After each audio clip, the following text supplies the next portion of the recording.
Nippon डेन्नो प्रकल्पग्रस्त शेतकऱ्यांना उच्च न्यायालयाचा दिलासा मिळालाय। भद्रावती तालुक्यातील ढोरवासा, लोणारेठी, पिंपरी, चारदेवी, गौराळा, रुळाय, तेलवासा, विजासन इत्यादी भद्रावती शहरालगत असलेल्या या गावातील संपूर्ण शेतजमिनी महाराष्ट्र सरकारने 1994 मध्ये Nippon Denro central power India company Ispat limited या कंपनीला प्रकल्प उभारण्याकरिता व या प्रकल्पातून औद्योगिक वसाहत उभी करण्याकरिता शेतकऱ्यांकडून शेतजमिनी अधिग्रहित केल्या होत्या। मात्र ही कंपनी प्रकल्प उभारण्याकरिता आलीच नसल्याने या संपूर्ण जमिनी तशाच ओसाड राहिल्या।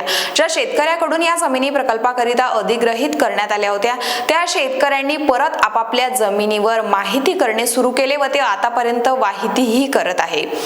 गेल्या 30 वर्षाच्या कालखंडामध्ये भद्रावती शहराच्या सीमा तसेच लोकवस्ती व घरे हे विस्तारत गेली व बघता बघता हा भाग शहरी टप्प्यांमध्ये निर्माण झाला आणि ज्यांच्या जमिनी अधिग्रहित केल्या होत्या त्यांना शेती व्यतिरिक्त इतर कुठलाही दुसरा रोजगार नसल्याने व त्या शेतकऱ्यांनी पुन्हा जमिनी वाहने सुरू केल्याने ही शेती हेच त्यांच्या उदरनिर्वाहाचे साधन ठरले आहे।